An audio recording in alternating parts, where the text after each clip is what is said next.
दरम्यान रिक्त भूखंड आता भाडेपट्ट्याने देण्याच्या धोरणाला मंजुरी देण्यात आलेली आहे। सुधार समितीसह मुंबई महापालिकेने मंजुरी दिली आहे। मुंबईतील 3472 भूभाग आता भाडेपट्ट्याखाली येणार आहेत। भाडे स्वरूपात 2000 कोटी रुपयांची रक्कम जमा होण्याचा अंदाज वर्तवण्यात येतोय। तर 30 वर्षांच्या कालावधीकरिता भाडेतत्वावर हे भूखंड देण्यात येणार आहे। तर मुंबई महापालिकेच्या वतीने रिक्त भूभाग भाडेपट्ट्याने देण्याच्या धोरणाला सुधार समितीसह महापालिकेने मंजुरीही दिली आहे। तर या संदर्भात अधिकची माहिती देत आहेत आमचे प्रतिनिधी चेतन किर्दत। चेतन, या संदर्भातला अधिकचा तपशील।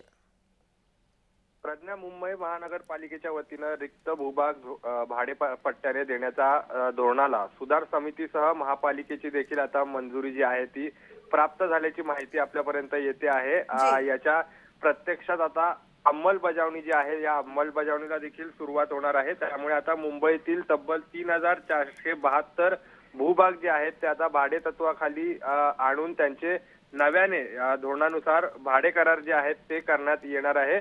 या धोरणामुळे मुंबई महापालिकेला अधिमूल्य व भूभाडे स्वरूपात सुमारे 2000 कोटी रुपयांची रक्कम जी आहे ती येत्या आगामी एक वर्षामध्ये प्राप्त होण्याची शक्यता वर्तवली जात आहे। त्यासोबत हे भूभाग जे आहेत हे 30 वर्षांच्या कालावधीकरता विविध अटी व शर्ती घालून भाडे तत्वावर देण्यात आल्याची माहिती जी आहे ती देखील मिळते। अधिमूल्य अर्थात प्रीमियम आणि वार्षिक भाडे करारानुसार भूभाडे जे आहेत ते आकारले जाणार आहेत आणि तात्पुरत्या वापरासाठी वितरित करण्याच्या उद्देशाने रिक्त भूभाग जे आहेत ते भाडे कराराच्या नावाने देण्याची पद्धत जी आहे ती देखील आता अंमलात आल्याचं आपल्याला पाहायला मिळते।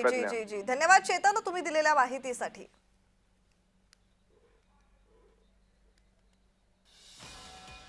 दरम्यान रिक्त भूखंड भाडेपट्ट्याने देण्याचं धोरण मंजूर सुधार समितीसह मुंबई महापालिकेने मंजुरी दिली आहे। तर मुंबईतील 3472 भूभाग आता भाडेपट्ट्याखाली येणार आहेत।